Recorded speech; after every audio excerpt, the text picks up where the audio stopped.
এই শাবান মাসের আজকে ৩ তারিখ। শাবান মাস এমন একটি মাস যে মাসের গুরুত্ব আল্লাহর হাবিব সাল্লাল্লাহু আলাইহি ওয়াসাল্লাম অনেক বেশি দিতেন।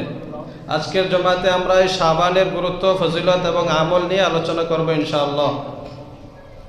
আল্লাহর হাবিব সাল্লাল্লাহু আলাইহি ওয়াসাল্লামের পক্ষ থেকে হাদিসে বর্ণিত আছে, প্রিয় নবী সাল্লাল্লাহু আলাইহি ওয়াসাল্লাম এই শাবান মাসের হিসাব খুব ভালোভাবে রাখতেন। আম্মা জান আয়েশা সিদ্দিকা রাদিয়াল্লাহু তাআলা আনহা থেকে হাদিস বর্ণিত আছে, আন্না আয়েশা রাদিয়াল্লাহু তাআলা আনহা তাকুল কানা রাসূলুল্লাহ সাল্লাল্লাহু আলাইহি ওয়াসাল্লাম ইয়াতাহাফফাযু মিন শাবান মা লা ইয়াতাহাফফাযু মিন গায়রিহি। আম্মা জান আয়েশা সিদ্দিকা রাদিয়াল্লাহু তাআলা আনহা বলেন, আল্লাহর হাবিব সাল্লাল্লাহু আলাইহি ওয়াসাল্লাম শাবান মাসের হিসাব এত বেশি পরিমাণে রাখতেন, অন্য কোনো মাসের হিসাব এত বেশি পরিমাণে রাখতেন না। শাবান মাসের হিসাবটা খুব ভালোভাবে রাখতেন। শুধু নিজেই যে শাবান মাসের হিসাব রাখতেন এমনটা নয়, বরং উম্মতকেও আদেশ করেছেন। নবীজি সাল্লাল্লাহু আলাইহি ওয়াসাল্লাম বলেন, আন আবি হুরায়রা রাদিয়াল্লাহু তাআলা আনহু قال قال رسول الله صلى الله عليه وسلم احصوا هلال شعبان لرمضان। নবীজির প্রিয় সাহাবী আবু হুরায়রা রাদিয়াল্লাহু তাআলা আনহু বলেন, আল্লাহর হাবিব সাল্লাল্লাহু আলাইহি ওয়াসাল্লাম বলেছেন, ও আমার উম্মতেরা, আহসু হিলালা শাবান, শাবানের চাঁদের হিসাব রাখো, লিরমাদান, উদ্দেশ্য হলো রমজানের প্রস্তুতির জন্য। সুবহানাল্লাহ। তাহলে এই দুইটা হাদিস দ্বারা আমরা জানতে পারলাম নবীজি এই শাবান মাসের হিসাব খুব বেশি পরিমাণে রাখতেন। আবার নিজেই রাখতেন না, বরং উম্মতকেও আদেশ করেছেন, তোমরা শাবান মাসের হিসাব রাখতে থাকো। শাবান মাসের হিসাব গণনা করো, আজকে কয় তারিখ, আর কয় দিন আছে রোজার। তো আরবি মাস সাধারণত বেশিরভাগ 29-এ যায়, না হলে 30-এ।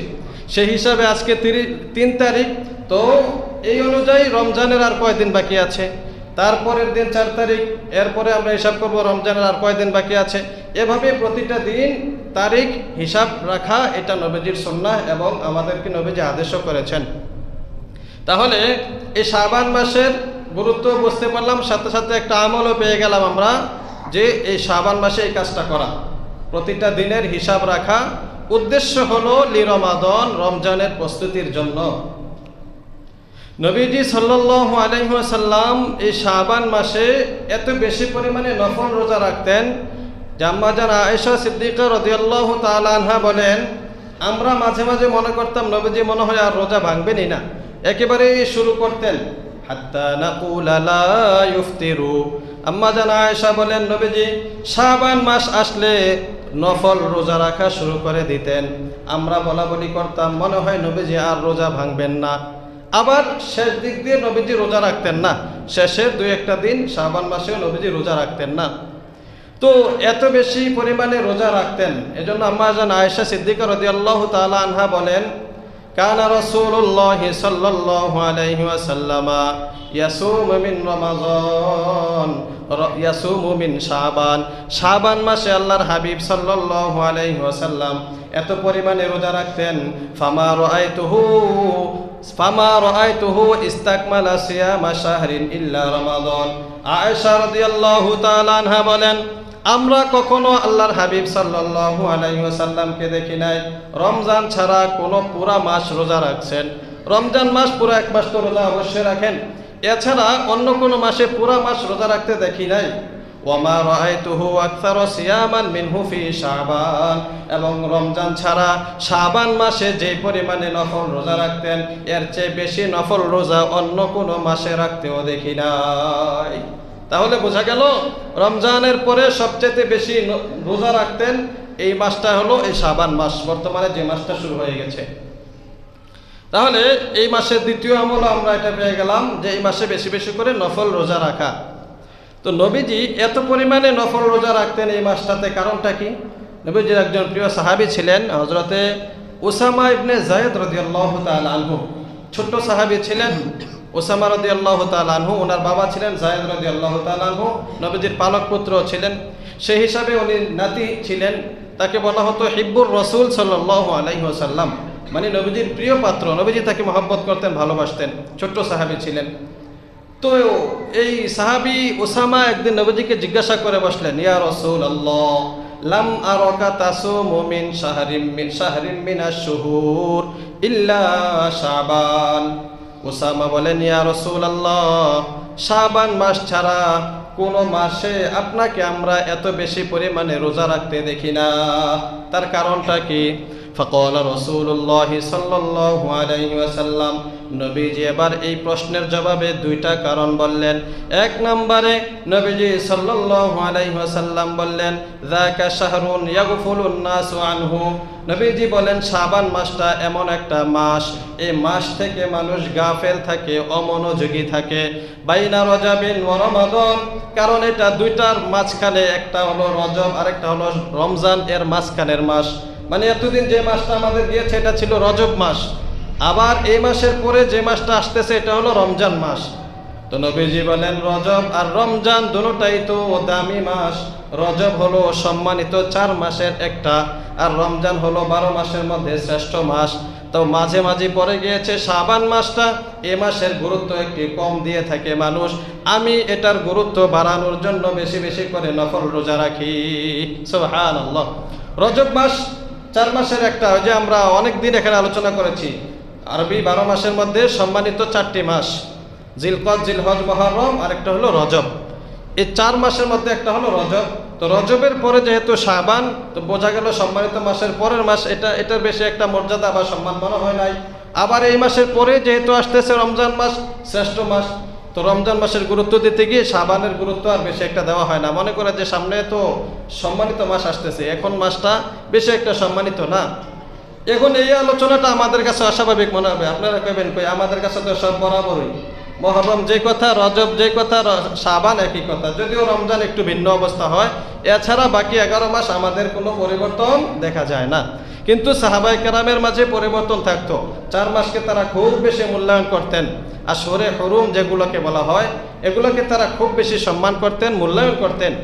রমজান মাসকে সবচাইতে দামি মাস হিসেবে সবচেয়ে বেশি গুরুত্ব দিতেন। মাঝামাঝি শাবান মাসটা থাকতো, এটার গুরুত্ব একটু কম ছিল।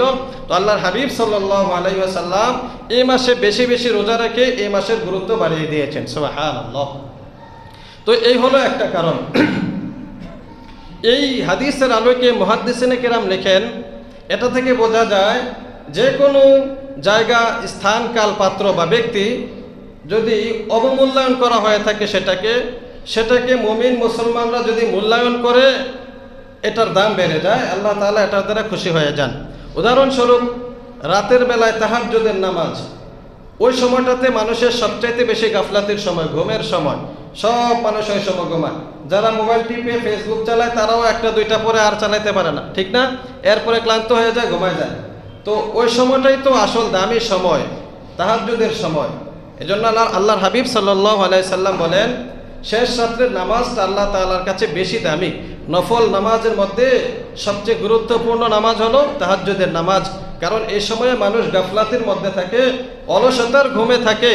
তো কেউ এটাকে মূল্যায়ন করলো মানে সে অবমূল্যায়নের জিনিসটাকে মূল্যায়ন করলো, দাম বাড়িয়ে দিল, এটার জন্য সে আল্লাহ তাআলার কাছে দামি হয়ে যাবে। সুবহানাল্লাহ। এজন্য নবীজি সাল্লাল্লাহু আলাইহি সাল্লামও তাহাজ্জুদের নামাজ পড়তেন, সাহাবায়ে কেরামও তাহাজ্জুদকে গুরুত্ব দিতেন, কারণ এই সময়টাতে মানুষ ঘুমায়, এটাকে মূল্যায়ন দিতে হবে। এটার মূল্যায়ন করলে তো আল্লাহ তাআলা খুশি হয়ে যাবেন। ঠিক তদ্রূপ 5 ওয়াক্ত নামাজের ক্ষেত্রে বিভিন্ন হাদিসে ফজর আর আসরের গুরুত্বের কথা আছে বেশি, ফজর এবং আসরের নামাজের গুরুত্ব। কারণ কি, 5 ওয়াক্ত নামাজই তো ফরজ, সবগুলা তো সমান গুরুত্ব হওয়ার কথা, কিন্তু ফজিলতের ক্ষেত্রে ফজরের নামাজের ফজিলত বেশি, আসরের নামাজের ফজিলত বেশি। এর কারণও এটাই, কারণ ফজরের সময় মানুষ ঘুমের মধ্যে থাকে, পুরা মসজিদ মিলায় 1 কাতার বা 1.5 কাতার হয়, সর্বোচ্চ 2 কাতার হয়, কোনো সময় যদি বেশি মুসল্লি হয়ে যায় 2.5 কাতার হইতে পারে, রমজান মাসের হিসাব ভিন্ন। এরপরে আসরের সময়ও মুসল্লি কম থাকে, মাগরিবের সময় আবার মুসল্লি বেড়ে যায়। আমাদের সমাজের পরিবর্তন বা আমাদের দেশের কারণে অনেক সময় জোহরের সময় মুসল্লি কম হয়, আসরের সময় বেড়ে যায়। কিন্তু সার্বিক বিবেচনায় এই 2 ওয়াক্তকে কম মূল্যায়ন করা হতো, বা এই 2 ওয়াক্তের মধ্যে মানুষ কম হইতো, ফজর এবং আসর। এজন্য ফজর আর আসরের গুরুত্বটাও বেশি, ফজর আর আসরের ফজিলত বেশি। আল্লাহর হাবিব সাল্লাল্লাহু আলাইহি ওয়াসাল্লাম বিভিন্ন হাদিসের মধ্যে ফজর এবং আসরে যারা জামাতে নামাজ পড়ে তাদের ফজিলতের কথা বলেছেন। আমরা একাধিকবার এখানে আলোচনা করেছি। তাহলে বোঝা গেল যে জিনিসটার মূল্যায়ন মানুষে দিতে চায় না, এটাকে কেউ গুরুত্ব দিয়ে আদায় করলে আল্লাহ তাআলার কাছে সে দামি হয়ে যায়। ঠিক তদ্রূপ কোনো মানুষ সমাজের মধ্যে নিম্ন শ্রেণীর, একেবারে নিম্ন শ্রেণীর, তাকে কেউ মূল্যায়ন করে না। দিনমজুর বা খেটে খাওয়া মানুষ, সাধারণত তাকে সভা সমাবেশে ডাকা হয় না, দাওয়াতও কেউ দেয় না। বিবাহের অনুষ্ঠান, বিভিন্ন অনুষ্ঠানে তাকে কেউ গণে না বা দাওয়াত দেয় না, কোনো মিটিং মিছিলও তাকে ডাকে না। তো এই মানুষটাকেও যদি কেউ মূল্যায়ন করে, সালাম কালাম দেয়, তাকে সম্মান করে, আল্লাহর হাবিব সাল্লাল্লাহু আলাইহি ওয়াসাল্লামের হাদিস দ্বারা বোঝা যায় এই কাজটাও আল্লাহ তাআলার কাছে পছন্দ হয়ে যাবে। সুবহানাল্লাহ। তাহলে যেই জিনিসগুলো মানুষ সাধারণত মূল্যায়ন করে না, ফকির মিসকিন রাস্তাঘাটে, তো তাদেরকে সালাম দেওয়া, তাদের সাথে ভালো ব্যবহার করা, সাধারণত মানুষ ভালো ব্যবহার করে না। তো তাদের সাথে যদি আমি ভালো ব্যবহার করি, সালাম কালাম দিয়ে কথা বলি সুন্দরভাবে, আল্লাহ তাআলার কাছে এটাও প্রিয় আমল হয়ে যাবে। সুবহানাল্লাহ। এই ছিল একটা কারণ। দ্বিতীয় কারণ হলো নবীজি সাল্লাল্লাহু আলাইহি ওয়াসাল্লাম বলেন, ওহুয়া শাহরুন তুরফাউল আমালু ইলা রাব্বিল আলামিন ওয়া উহিব্বু আইয়ুরফা আমালি ওয়া আনা সায়েম। নবীজি বলেন এই শাবান মাসে আমি বেশি বেশি রোজা রাখার কারণ এটাও একটা, যে এটা এমন একটা মাস যে মাসের মধ্যে আল্লাহ তাআলার দরবারে বান্দার আমল পেশ করা হয়। সুবহানাল্লাহ। বান্দার আমল আল্লাহ তাআলার দরবারে তিনটা সময়ে তিনভাবে পেশ করা হয়। মুসলিম শরীফের হাদিসের মধ্যে আছে প্রতিদিন 2 বার করে বান্দার আমল আল্লাহ তাআলার কাছে পেশ করা হয়। রাতের আমল দিনের বেলা সকালে যখন ফজরের ওয়াক্ত হয়ে যায়, আবার সারাদিনের আমল মাগরিবের সময় পৌঁছানো হয়। অর্থাৎ ফেরেশতারা 2 শিফটিতে আসেন। এখন একদল ফেরেশতা ডিউটি করতেছেন, ওনারা মাগরিবের সময় হলে চলে যাবেন, আবার একদল ফেরেশতা আসবেন, তারা ফজরের সময় হলে চলে যাবেন, সারা রাত্র থাকবেন, বান্দার হিসাব নিকাশ লিখবেন। এভাবে আল্লাহ তাআলার কাছে দৈনিক রিপোর্ট পেশ করা হয়। আবার প্রতি সপ্তাহে রিপোর্ট পেশ করা হয়, সোমবার এবং বৃহস্পতিবার 2 বার। নবীজি সাল্লাল্লাহু আলাইহি সাল্লাম সোমবার আর বৃহস্পতিবার নিয়মিত রোজা রাখতেন। জিজ্ঞাসা করা হয়েছিল, ইয়া রাসূলুল্লাহ, প্রতি সপ্তাহে 2 দিন আপনি নিয়মিত রোজা রাখেন, সোমবার এবং বৃহস্পতিবার, কারণ কি? তো নবীজি সাল্লাল্লাহু আলাইহি সাল্লামও কারণ হিসাবে বলেছিলেন যে এই সোমবার এবং বৃহস্পতিবারে আল্লাহ তাআলার কাছে সাপ্তাহিক রিপোর্ট পেশ করা হয়। তো আমি চাই যে আমার আমলনামাটা আল্লাহ তাআলার কাছে এমন অবস্থায় পেশ করুক যে আমি রোজাদার। সুবহানাল্লাহ। অর্থাৎ ফেরেশতারা গিয়ে যেন বলতে পারে আপনার বান্দাকে আমি দেখে এসেছি, সে রোজা রাখতেছে। দিনের বেলা যে ফেরেশতারা আসে এবং তারা রাতে চলে যায়, এখানেও এই কথা, ওই যে আসরের ফজিলতের কথা বলছি, এটাও একটা কারণ ছিল। আসর নামাজের পরে দিনের ফেরেশতারা চলে যায়।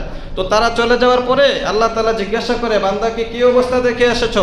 বলে যে আল্লাহ, আমরা যখন সকালে গিয়েছিলাম তখনও দেখছি তারা ফজর নামাজে দাঁড়ায় গেছে, আবার যখন এখন আসলাম, আসার সময় দেখে আসলাম তারা সবাই আসরের নামাজ জামাতের সাথে আদায় করেছে। সুবহানাল্লাহ। তো ফজর আর আসরের ফজিলত এই কারণেও একটা, যে ফেরেশতা যায় বলে আমরা যাইও দেখছি তারা নামাজে আছে, আবার আসার সময় দেখলাম নামাজে আছে। নবীজি বলেন আমি চাই ফেরেশতা এই অবস্থায় আমার রিপোর্টটা পেশ করুক যে আমি রোজাদার অবস্থায় আছি। সুবহানাল্লাহ। ঠিক তদ্রূপ মাসিক, এই সাপ্তাহিক এবং এরপরে হলো বাৎসরিক রিপোর্ট। এটা হলো এই মাসে বর্তমান যে শাবান মাস চলতেছে, সারা বছরের আমলের হিসাব আল্লাহ তাআলার কাছে পেশ করা হয়। প্রতিদিন আল্লাহ তাআলার কাছে বান্দাদের আমল পেশ করা হয়। তো নবীজি বলেন, ওয়া উহিব্বু আইয়ুরফা আমালি ওয়া আনা সায়েম। আমি চাই যে আমার আমল আল্লাহ তাআলার কাছে এমন অবস্থায় পেশ করা হোক যে আমি রোজাদার। সুবহানাল্লাহ। তাহলে আমাদেরও এটা করা উচিত, প্রতিটা মুহূর্তের হিসাব করা উচিত যে আমার আমল এখন পেশ করা হবে। এই মাস চলতেছে আমল পেশ করার মাস, রিপোর্টের মাস। কথার কথা, আপনি কোনো কোম্পানিতে চাকরি করেন, ফ্যাক্টরিতে চাকরি করেন, তো আপনি যদি জানেন আজকে আপনার রিপোর্ট নেওয়ার জন্য ম্যানেজার সাহেব বা বড় বস আসতেছে, তখন কিন্তু আপনি গাফলতি করবেন না, অলসতা করবেন না, খুব মনোযোগ দিয়ে কাজ করবেন। এতক্ষণ যাই করছেন না করছেন, যখন শুনবেন যে এখন ম্যানেজার সাহেব আসতেছে বা বস আসতেছে, উনি আমাদের রিপোর্ট নেবেন, দেখবেন কাজের গতি, কে কেমন কাজ করতেছে, তো আপনি দেখবেন সব ধরনের কাজ ফালাই দিয়ে এখন এই কাজটার দিকে মনোযোগ দিতেছেন। আর যদি ম্যানেজার বা বস এসে আপনাকে দেখে যে আপনি মোবাইল টিপতেছেন, ফেসবুক চালাতেছেন, ইমোতে ভিডিও কলে কথা বলতেছেন, তো এই অবস্থাকে আপনার প্রতি উনি নারাজ হইব নাকি রাজি হইব? নারাজ হয়ে যাব না? যে কি কাজ করতেছো তুমি, তোমাকে এসে দেখলাম মোবাইল টিপতেছ, এসে দেখি ফেসবুক টিপতেছ, ইমোতে কথা বলতেছ, তো এগুলোর কারণে তার মূল্যায়ন কমে যায়। এজন্য আমাদের রিপোর্ট আর আমল নামা যেহেতু পেশ করা হবে, এই মাসটাকে মূল্যায়ন করা উচিত। তো নবীজি সাল্লাল্লাহু আলাইহি সাল্লাম বলেন এই দুইটি কারণে আমি এই মাসটাকে বেশি গুরুত্ব দিয়ে থাকি, প্রাধান্য দিয়ে থাকি। এক নাম্বার হলো এই মাসে মানুষ গাফেল থাকে, তো আমি বেশি আমল করে এই মাসের মর্যাদা মূল্যায়ন বাড়িয়ে দেই যাতে করে মানুষ আর গাফেল না থাকে। দ্বিতীয় কারণ হলো এই মাসে আল্লাহ তাআলার দরবারে আমল পেশ করা হয়, তো আমি চাই আমার আমলটা যেন রোজাদার অবস্থায় পেশ করা হয়।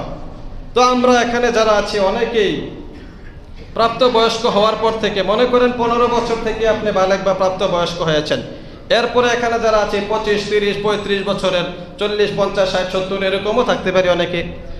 তো এবার চিন্তা করেন আমার জীবনে কতবার শাবান মাস আসলো, কতবার শাবান মাস গেল, প্রতি বছর একটা করে শাবান মাস আসছে, কিন্তু আমি কোনো শাবান মাসে নফল রোজা রাখলাম না। তাহলে নবীজি সাল্লাল্লাহু আলাইহি সাল্লামের আমলের সাথে আমার আমলের কি মিলটা হলো?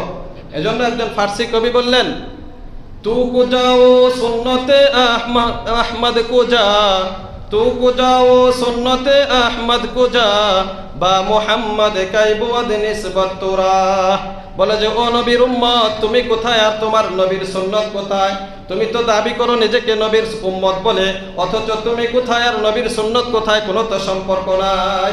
বা মুহাম্মদ কাইবুদ তোরা, মুহাম্মদ সাল্লাল্লাহু আলাইহি সাল্লামের সাথে তোমার কই নিসবত, কোনো তো সম্পর্ক দেখা যাচ্ছে না। শুধুমাত্র নামে মুহাম্মদের উম্মত এতটুকু বললেই হলো, গলার জোরে বলা যায়, কিন্তু আমলের ক্ষেত্রে এটা দেখানো কঠিন।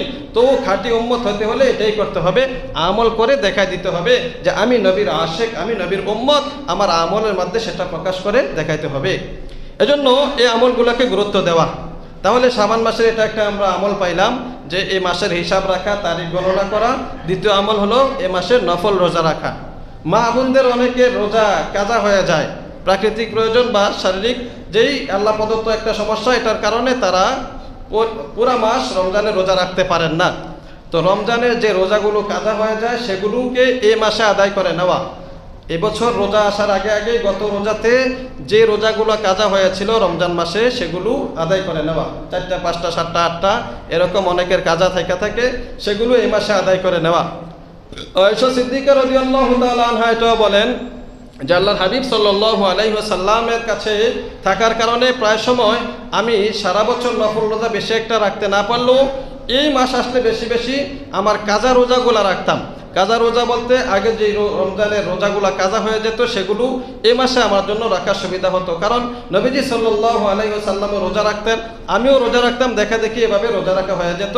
নবীজি নফল রোজা রাখতেন আর আমি কাজা রোজাগুলো আদায় করতাম। এজন্য মা বোন যারা আছি আমাদের যে রোজাগুলো কাজা আছে এই মাসে এই রোজাগুলো আদায় করা, কাজা রোজাগুলো আদায় করে নেওয়া।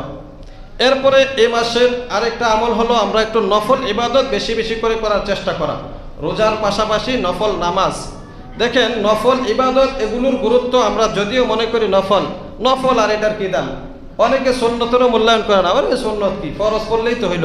আরব দেশ থেকে যারা সাধারণত আসে হঠাৎ করে বেশিরভাগই দেখা যায় ফরজ নামাজটা পড়া বের হয়ে যায়। তো অনেক ক্ষেত্রে এরকম দেখা যায় আর কি, জুমার দিনে এরকম হয়, জুমার নামাজ পড়ে অনেকে সালাম ফিরায় চলে যায়, মানে মনে করে সুন্নত আর কি। অথচ সুন্নতের দাম কিন্তু অনেক বেশি। বলবেন যে কই আরব দেশে তো দেখি না এরা সুন্নত পড়তে, কোনো রকমের ফরজটা পড়ে। সুন্নত পড়তে দেখেন না, এরা পরে কি পড়ে না এটার হিসাব আপনাকে নিতে হবে না। সুন্নত বেশিরভাগ সময় বাড়িতে পড়াটা ভালো, তো ওনারা হইতে পারে বাড়ি থেকে পড়ে আসেন বা যাইয়া বাড়িতে পড়বেন। তো এখানেও যদি এরকম কেউ থেকে থাকেন যে বাড়িতে গিয়ে পড়বেন ভালো কথা, কিন্তু কয়জনে পড়ে এটাই হলো আসল কথা। বাড়ি থেকে পড়ে কয়জনে, এখান থেকে যাইয়া অনুষ্ঠানে চলে যায় বা বিভিন্ন জায়গায় চলে যায়, ঘুরতে চলে যায়। তো সুন্নত বাড়িতে পড়তে পারলে ভালো, কিন্তু সুন্নত ছাড়া যাবে না। দেখেন 5 ওয়াক্তে নামাজের আগে পরে আল্লাহর হাবিব সাল্লাল্লাহু আলাইহি সাল্লামের কিছু না কিছু সুন্নত আছে। ফজর নামাজের আগে 2 রাকাত সুন্নত, আবার জোহরের আগে 4 রাকাত সুন্নত, পরেও 2 রাকাত সুন্নত আছে। আসর নামাজের আগেও নবীজি প্রায় সময় আসরের আগে 4 রাকাত সুন্নত পড়তেন। এটা জরুরি না, বাধ্যবাধকতা না, এর মধ্যে ইচ্ছা করলে কেউ পড়তে পারে, নবীজিও প্রায় সময় পড়তেন। মাগরিবের পরেও 2 রাকাত সুন্নত গুরুত্ব সহকারে আদায় করতেন। ঈশার নামাজের পরেও 2 রাকাত সুন্নত, আগেও মাঝে মধ্যে 4 রাকাত পড়তেন। তো দেখা গেল 5 ওয়াক্ত নামাজের আগে পরে কিছু সুন্নত আছে। এই সুন্নতগুলোর রহস্য কি?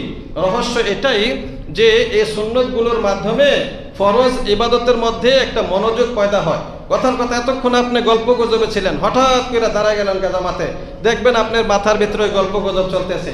একটা ঝগড়া লেগে কাজে লেগে মসজিদের ভিতরে ঢুকছেন, ফরজ নামাজে দাঁড়ানোর পরেও এই কাজের মাথার ভিতরে ঘুরপাক খাইতে থাকবে, ঠিক না? ঝগড়া করে আসছেন। যদি আপনি 4 রাকাত সুন্নত পড়ে একটু সময় বসতেন, 2 রাকাত সুন্নত পড়ে একটু বসতেন, তো এই বসার কারণে একটা মনোযোগ পয়দা হয়তো, নামাজের মধ্যে একটা ভাব পয়দা হইতো, একটা গুরুত্বের সাথে ইবাদতটা আদায় হতো।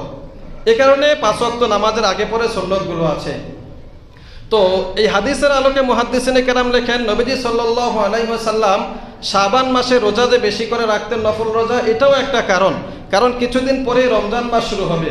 তো রমজান মাস শুরু হওয়ার সাথে সাথে রোজা রাখতে গেলে হঠাৎ করে 11 মাস কোনো রোজা রাখেন নাই, ডেলি 3 বার 4 বার 5 বার করে খানা খাইছেন, এখন সারাদিনে একবারও কিছু খাইলেন না, দেখবেন প্রথম রোজার দিন অনেক ক্লান্ত হয়ে গেছেন। হয় না এরকম? অনেকে বেহুশ হয়ে যায়, অনেকের অনেক সমস্যা দেখা দেয়, মাথা ঘুরায় পড়ে যায়। তো আপনি যদি এই শাবান মাস থেকে প্র্যাকটিস করতে থাকেন, অভ্যাস করতে থাকেন, 2-1টা রোজা রাখেন, দেখবেন আস্তে আস্তে আপনার কাছে স্বাভাবিক হয়ে গিয়েছে, রমজান মাস আসলে রোজা রাখতে আর বেশি কষ্ট হবে না। তো এইটাও একটা কারণ প্রস্তুতিমূলক এই শাবান মাস থেকে রোজা রাখতে শুরু করা। 5 ওয়াক্ত নামাজের আগে পরে সুন্নত, এবং রমজানের আগে যে নফল রোজার কথা বললাম, আবার রমজানের পরে শাওয়াল মাসেও নফল রোজা। তো নবীজি সাল্লাল্লাহু আলাইহি ওয়াসাল্লামও এই আমলগুলো করতেন। আরও একটা কারণ, সে কারণটা হলো হাদিসে আছে, হাসরের ময়দানে বান্দার আমল নামার যখন হিসাব করা হবে, তো ফরজে যখন কোনো ঘাটতি দেখা দেবে, আল্লাহ তাআলা ফেরেশতাদেরকে বলবেন, ও ফেরেশতারা, দেখো এই বান্দার নফল কোনো ইবাদত আছে কিনা, সেগুলো এখানে দিয়ে দাও, এগুলা দিয়ে ঘাটতি পূরণ করে দাও। সুবহানাল্লাহ। ফরজ নামাজ আপনি কোনোদিন দেখা গেল 1 ওয়াক্ত পড়তে পারেন নাই, যাকাত সঠিকভাবে আদায় করতে পারেন নাই, ভুলবশত কিছু ছুটে গেছে, অথবা আরও যে ফরজ ইবাদতগুলো আছে সেগুলো ঠিকভাবে করতে পারেন নাই, কিন্তু নফল ইবাদত করেছেন, নফল নামাজ পড়েছেন, নফল রোজা রেখেছেন, নফল বলতে সুন্নত, এটার মধ্যে সুন্নত নফল নামাজ পড়েছেন, সুন্নত নফল দান করেছেন, তারপরে এভাবে রোজা রেখেছেন, এই সবগুলো যখন একসাথে জমা থাকবে, ফরজের যখন ওজন করা হবে, তো আল্লাহ তাআলা ফেরেশতাদেরকে আদেশ করবেন, ও ফেরেশতারা, বান্দার এই ফরজে যেহেতু ঘাটতি দেখা দিয়েছে, নফল থেকে এখানে এনে কিছু দিয়ে দাও। সুবহানাল্লাহ। এজন্য আমাদের ওস্তাদ তাহাজ্জুদের সময় জাগাইতেন আর বলতেন, ও বাবারা ওঠো, হাসরের ময়দানে ফরজের দামে নফল উঠানো হবে, হাসরের ময়দানে ফরজের দামে নফল উঠানো হবে। বাজারের মধ্যে দেখবেন ফল বিক্রেতা বা বিভিন্ন জিনিস বিক্রি করে, তো একটা ঠুঙ্কা দেয়, এটার মধ্যে ঠুঙ্কা, কাগজের ঠুঙ্কা, এটার নিচে কিন্তু শক্ত একটা থাকে, দেখা যায় এটার মাপ দিলেও একটা ফলের ওজন হয়ে যাবে অনেক সময়।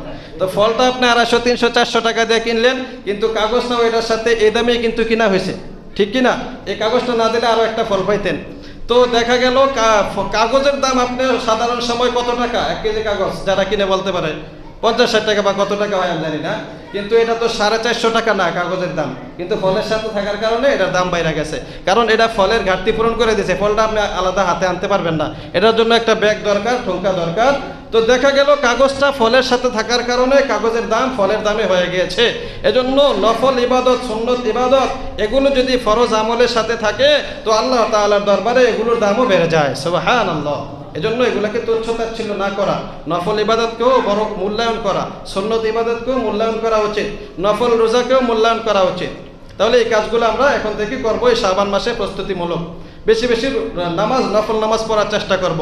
রাতে ঘুমানোর আগে কিছু নফল নামাজ পড়ে নেওয়া, ঈশার নামাজের পরে ঘুমের আগে 4 রাকাত কমসে কম বা 2 রাকাত নফল নামাজ পড়া।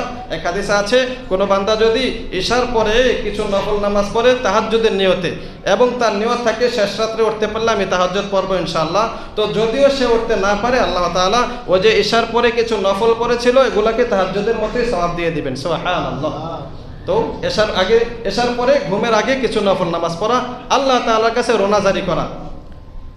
এরপরে এই মাহে রমজানকে কাজে লাগানোর জন্য এখন থেকে প্রস্তুতিমূলক আমাদেরকে কিছু কাজ করে রাখা। রমজানে যে ব্যস্ততা থাকতে পারে, তো অনেক ব্যস্ততার কারণে দেখা যায় রোজা রাখতে পারে না, অনেক সময় কষ্ট হয়ে যায়। সেই ব্যস্ততা কমানোর জন্য এখন থেকেই প্রস্তুতি নেওয়া। প্রস্তুতিটা কিভাবে নিব? আমার যেই কাজগুলা করলে রমজানে আর বেশি কষ্ট হবে না। অনেকেই রমজান মাসে খুব কঠোর পরিশ্রমের কারণে রোজা রাখতে পারে না, তো ওনারা এই মাসে একটু বেশি পরিশ্রম করে টাকা পয়সা একটু উপার্জন করে রাখলেন, যাতে করে রমজানে এত বেশি কষ্ট না করলেও চলে। অল্প সময় কষ্ট করলে বা অল্প সময় মেহনত করলেই হয়ে যায় কিছু টাকা এই মাস থেকে জমা করে রাখা। দেখেন, রমজান আসলে বিভিন্ন জন বিভিন্ন প্রস্তুতি নিতে থাকে। তো আমরা সমাজে সবাই মুসলমান ইমানদার যারা আছি, অন্যান্য কাজের পাশাপাশি রমজান এবং ইবাদতের মৌসুমগুলিকে বেশি মূল্যায়ন করা উচিত। রমজান আসলে যারা কেনাকাটা করবে এর আগের থেকে প্রস্তুতি নিতে থাকে। রমজানে ছোলা, তারপরে চিনি, মটর আর যেগুলো আছে এগুলা কিনতে হবে, আগ থেকে টাকা পয়সা জমা এগুলা কিনা শুরু করে দেয়। ব্যবসায়ী ভাইয়েরাও খুব বেশি মাল সামানা জোগানোর জন্য ব্যবস্থা করতে থাকে। আবার কিছু সিন্ডিকেট আছে যারা পাইকারি ব্যবসায়ী, তারা এই রমজান আগে দিয়ে অন্যান্য মাল বিভিন্ন মাল বেচা বন্ধ করে দেয়, এগুলো রাখা দেয়, রমজান মাসে দাম বাড়ায় বিক্রি করবে। এটা কিন্তু উচিত না। হাদিসের মধ্যে এটাকে কঠোরভাবে নিষেধ করা হয়েছে। স্বাভাবিকভাবে বিক্রি করা, কোনো মাল মজুদ করে না রাখা। মজুদ করে রেখে দেওয়ার উদ্দেশ্য এটা হয় যে পরবর্তীতে এটাকে ছাড়মু মার্কেটে, এখন ছাড়বো না, এখন ছাড়লে দাম কম, এটাকে রেখে দিই, 2 মাস পরে ছাড়বো, তখন দাম বেশি হবে। এটা করা উচিত না। এজন্য ব্যবসায়ী ভাইদেরকে এই কাজটা না করে স্বাভাবিক প্রক্রিয়ায় বিক্রি করা, এটা হলো উচিত। ইমানদার যারা আছে তাদের জন্য উচিত হবে রমজানের ইবাদতগুলোকে যেন ভালোভাবে করা যায়, এটার ফিকির করা। ব্যবসা বা মাল কেনাকাটা করা, রাজনীতি করা, বিভিন্ন মিছিল মিটিং, অনেক প্রোগ্রাম থাকে। রমজান মাস আসলে এই রাজনৈতিক নেতাদেরও অনেক প্রোগ্রাম থাকে, ইফতার পার্টি করা, তারপরে এই অমুক জায়গায় একটা সভা সমাবেশ, এগুলো হইতে পারে। কিন্তু ইবাদতের মৌসুমটাকে কাজে লাগানোর জন্য আরও বেশি ফিকির করতে হবে। এই বছর তো আমাদের নির্বাচন, জাতীয় নির্বাচন, তো নির্বাচনের জন্য প্রস্তুতি আছে, এটা স্বাভাবিক। যে মার্কায় ভোট দিবেন স্বাভাবিক, কিন্তু এটার জন্য যেন ইবাদতের প্রস্তুতি না কমে যায়। মাথায় থাকতে হবে যে আমার জন্য সবচেয়ে সেরা মৌসুম আসতেছে রমজানের মৌসুম। এই নির্বাচন কিন্তু শেষ নির্বাচন না। অনেকে বলে যে এই সব শেষ হাসিটা আসবে 12 তারিখে সব যে কি শেষ হাসিটা যে আসবে সে সফল। আসলে কিন্তু সে সফল না। এই 12 তারিখের পরেও আরও নির্বাচন আছে। বাচ্চা থাকলে দেখবেন আরও কত ধরনের নির্বাচন হয়, কত ধরনের এই রাজনৈতিক দলের আবির্ভাব হয়। তাহলে এটাকে শেষ মনে না করা, বরং আমি এই রমজানটাকে মনে করা শেষ, যে আমার মনে হয় আমার জীবনের শেষ রমজান এটাই। যদি আমি এই রমজানেই এই মৃত্যুবরণ করি বা এই রমজানে পরে মারা যাই, তাহলে তো আমার বিশাল বড় ক্ষতি হয়ে গেল যদি এটাকে কাজে না লাগাই। কারণ গত বছর অনেকে ছিল, তারা এই বছর নাই। তো ওই গত বছরটাকে তারা যদি কাজে লাগাইতেন, তাহলে তারা অনেক দামি হয়ে যেতেন। অনেকে মনে করেন আমরা এখানে যারা আছি এখন বেশি একটা মূল্যায়ন করতেছি না রমজানকে, বা রমজান মাস আইসা পড়লো, শাবান মাসের মূল্যায়ন করতেছি না। পরবর্তী বছর দেখা যাবে আমি দুনিয়াতে নাই, হবে না এরকম? একটু চিন্তা করে দেখবেন, গত বছর যারা ছিল আত্মীয় স্বজন অনেকেই নাই। আমার মা গত বছর রমজানে ছিল, উনি এই বছর নাই। এরকম অনেকের আত্মীয় স্বজন খবর নিলে দেখবেন যে ওনারা গত রমজানে ছিল, এই রমজানে নাই। তাহলে এই রমজানটাকে আপনি শেষ রমজান মনে করা, যে আমার এই রোজাটাকে কাজে লাগাতে হবে, আর এই রোজার মাসটাকে কাজে লাগানোর জন্য এখন থেকে প্রস্তুতি নিতে হবে। বেশি বেশি করে তাওবা ইস্তেগফার পড়া। তাওবা ইস্তেগফার পড়ার দ্বারা অন্তর পরিষ্কার হয়, গুনাহ মাফ হয়। গুনাহ মাফ হইলে এই অন্তরটা, এই পরিশুদ্ধ অন্তরটা নিয়ে ইবাদত করলে এটার মধ্যে স্বাদ পাওয়া যায়, মজা পাওয়া যায়। অন্তরের মধ্যে কলুষতা থাকলে, কালো হয়ে থাকলে, এটা দিয়ে নামাজ পড়লে, ইবাদত করলে মজা পাইবেন না। সেজদা দিলেও ভালো লাগে না, নামাজ পড়তেও ভালো লাগে না। পড়েন অনেক সময় বাধ্য হইয়া, কিন্তু মজায় যে একটা স্বাদ, এই স্বাদটা কিন্তু সবাই পায় না। এটা পাওয়ার জন্য অন্তরটা পরিশুদ্ধ থাকতে হবে। এই মজাটা পাওয়ার জন্য অন্তর গুনাহ মুক্ত থাকতে হবে, গুনাহের দাগ কম থাকতে হবে। এজন্য এখন থেকে বেশি বেশি করে তাওবা ইস্তেগফার পড়া, তাহলে রমজানের সময়টাকে বেশি ভালোভাবে কাজে লাগানো যাবে। মক্কার বাইতুল্লাহ শরীফের ইমাম কারি আব্দুর রহমান আস-সুদাইস দামাত বারাকাতুহু, ওনার কাছে একবার মক্কার অনেক যুবকরা এসেছেন। এক ভিডিও বার্তায় উনি বলেছেন এটা, যে যুবকরা এসে বলল যে শেখ, আমরা তো প্রতি বছরই নিয়ত করি যে রমজানটাকে এবার খুব ভালোভাবে কাজে লাগাবো। এবার রমজানে আমরা কোনো গাফলাতি করব না, প্রতিটা মুহূর্ত তাসবিহ তাহলিল করব, কোরআন তেলাওয়াত করব, এরকম কোরআনের কারিমের হেফজ করব, অনেক নিয়ত থাকে। কিন্তু দেখা যায় রমজান কখন আসে কখন চলে যায়, কাজগুলো আর হয় না। যেভাবে আমরা এই কাজগুলো করব নিয়ত করেছিলাম, সেই অনুযায়ী আর কাজ করা হয় না। এটার কারণটা কি? তো শায়েখ আব্দুর রহমান আস-সুদাইস উনি বললেন যে দেখো, এগুলোর কারণ একটা, যে অন্তরটাকে আগ থেকে প্রস্তুতি না করা।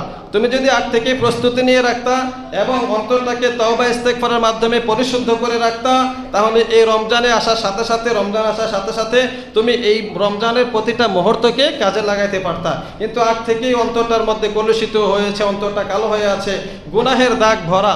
তো এখন নতুন করে ইবাদতে মজা আর স্বাদ আসে না, ওই আগের মতোই চলতে থাকে।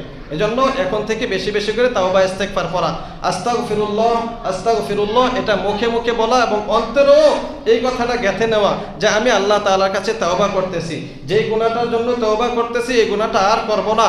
আমি এই অনেক যুবক, অনেক আল্লাহ ওয়ালাও আছেন, বুজুর্গ পীর মাশায়েখ যারা আছেন, ওনাদের দরবারে গেলে দেখা যায় যে এরকম কারগুজারি ওনারা শোনান, যে অনেক যুবক বা অনেক ভাইয়েরা বর্তমানেও ফেসবুক চালান বা ইউটিউব বা বিভিন্ন মাধ্যমে গুনাহে আক্রান্ত।